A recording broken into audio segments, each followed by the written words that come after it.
과연 융합이란 목표를 달성할 수 있을까? 수업을 잘 개발할 수 있을까? 그런 일종의 두려움이 있었습니다. 그런데 그건 제 오만이었고 환이었습니다. 선생님들께서 평소에 갖고 있었던 아이디어를 쏟아내기 시작했거든요. 선생님은 이런 아이디어를 갖고 있어요?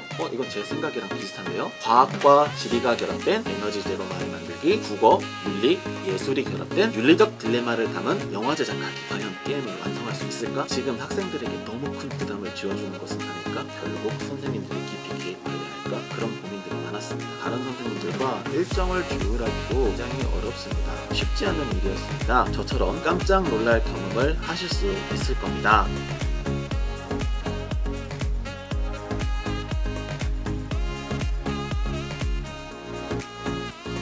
안녕하세요. 세종특별자치시 아름고등학교에서 근무하고 있는 임태영입니다. 저는 스팀 업무를 담당하고 있습니다.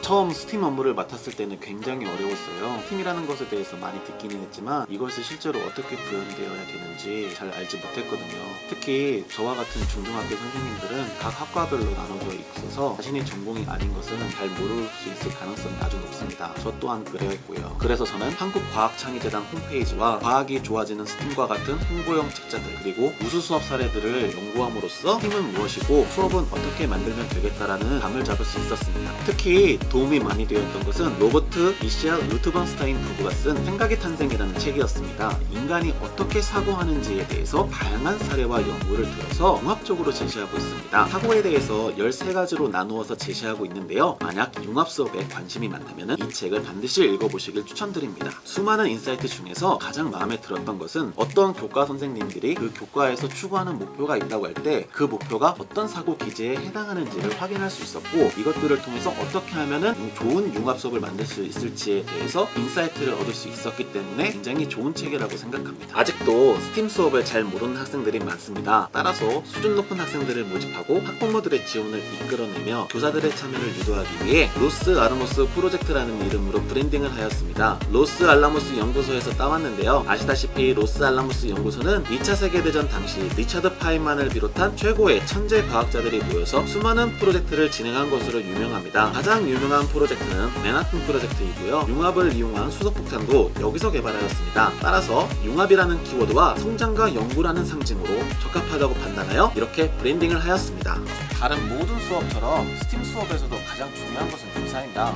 교사의 역량이 수업의 질을 좌우하거든요. 따라서 모든 교원이 참여하는 것은 의미가 없다고 판단했고, 융합 수업에 관심이 많거나 수업 혁신에 관심이 많은 선생님들을 중심으로 프로그램을 개발해야겠다고 생각했습니다. 다행히 수업 혁신이나 융합에 관심을 가진 선생님들이 많이 계셔서 교사 연구 동아리가 잘 조직될 수 있었고요. 이 동아리를 중심으로 하여 융합 수업을 개발을 시작했습니다. 의지를 가진 교사들이 참여했다고 하더라도 과연 융합이란 목표를 달성할 수 있을까? 수업을 잘 개발할 수 있을까? 그런 일종의 두려움이 있었습니다. 그런데 그건 제 오만이었고 환이었습니다. 선생님들은 학생들의 진로 진학에 도움이 되는 수업, 학생활 기록부나 자기소개서에 도움이 되는 수업에 대해 많은 고민을 하고 계셨어요. 처음 토서라는 스터디 공간에 모여서 회의를 했을 때 생각하신 수업이 있으면 말해달라 라고 시작해 보았어요. 놀라운 건 바로 그 다음에 벌어졌어요. 선생님들께서 평소에 갖고 있었던 아이디어를 쏟아내기 시작했거든요. 저는 정말 깜짝 놀랐습니다. 원하는 수업의 모습들을 얘기하고 나니 선생님들께서 서로 흥미있는 아이디어에 관심을 보이기 시작했어요. 선생님은 이런 아이디어를 갖고 있어요? 이건 제 생각이랑 비슷한데요? 이 모습을 본 저는 연수를 건너뛰고 바로 조직화하는 게 좋다고 판단했어요. 이 기세가 끊어지면 안 된다고 생각했거든요. 그래서 곧바로 마음 맞는 선생님들끼리 팀을 짜게 하고 그 결과를 구글 스프레드시트,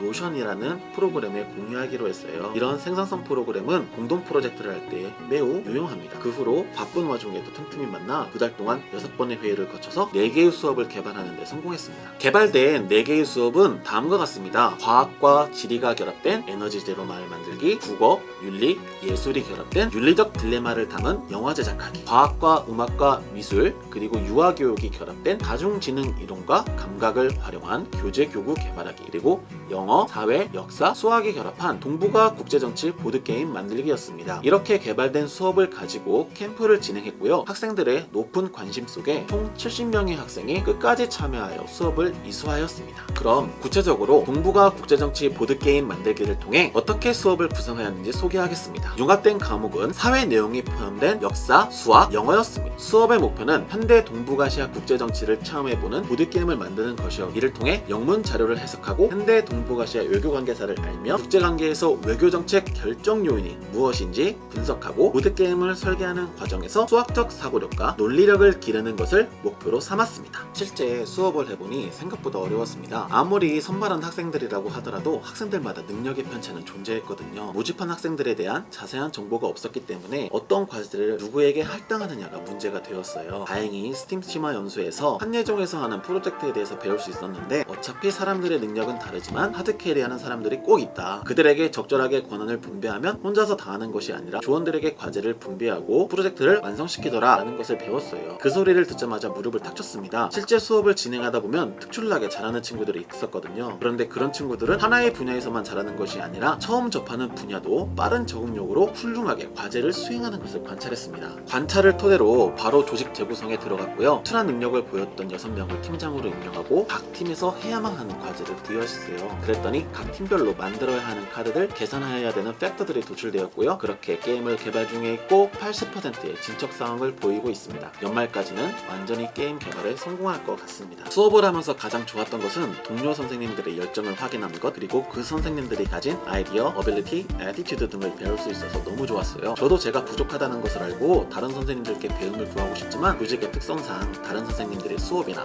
생각을 들을 기회는 흔치 않거든요. 그런데 스팀을 통해서 융합이라는 과제를 달성하려고 하다 보니 자연스럽게 전혀 다른 과목의 선생님들, 만나기 힘들었던 다른 선생님들과 깊은 대화를 나눌 수 있었고 배움의 기회를 가질 수 있었습니다. 이것은 정말 저에게 소중한 경험이었습니다. 두 번째로 좋았던 것은 학생들의 능력을 확인한 것이었어요. 여름이 되었을 때 걱정이 많았습니다. 과연 게임을 완성할 수 있을까? 지금 학생들에게 너무 큰 부담을 지어주는 것은 아닐까? 결국 선생님들이 깊이 개입하여야 할까? 그런 고민들이 많았습니다. 그런데 전체 팀을 이끌고 있는 기장 학생이 게임에 대해서 관심을 갖고 있다는 것은 알았지만 목표를 심층적으로 분석하고 그것을 각 팀들에게 분배할 수 있을 것이라고는 생각하지 못했어요. 설마 고등학생이 그 정도로 팀을 조직화하고 프로젝트를 주도적으로 끌고 갈 수 있을 것이라 생각하지 않았거든요. 그런데 스타트업 관련된 몇 가지 자료들을 추천했는데 그걸 기반으로 열심히 공부했더라고요. 그래서 이 친구가 주도적으로 대안을 제시하고 이끌면서 6개의 팀이 운영되는 체제가 만들어지게 되었어요. 놀라운 것은 팀장이 된 다른 학생들도 부여된 책임을 완수하기 위해 더 높은 능력을 보여주기 시작했다는 것이에요. 아,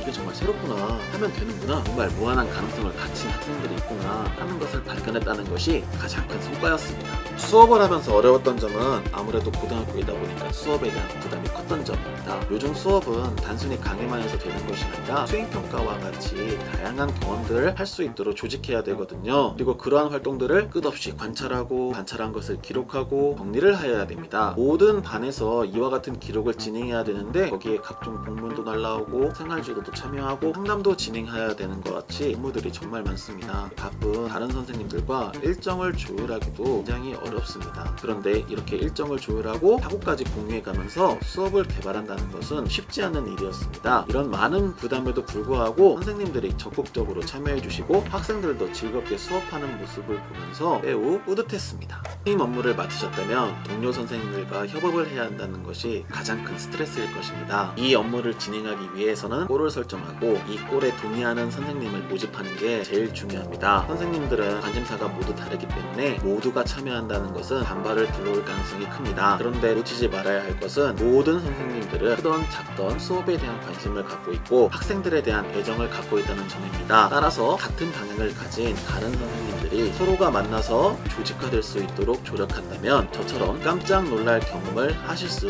있을 겁니다. 또 중요한 것은 팀에 참여하고 싶은 선생님들은 혹시나 업무 증가에 대한 걱정이 많기 때문에 스팀 담당자가 기타 자잘한 행정 업무를 일관하여 처리한다는 것을 확실하게 보여준다면 아마 더 많은 선생님들께서 참여하시고 더 좋은 수업을 만들 수 있을 겁니다. 스팀을 준비하는 모든 선생님들께 이 영상이 도움이 되셨으면 좋겠습니다. 감사합니다.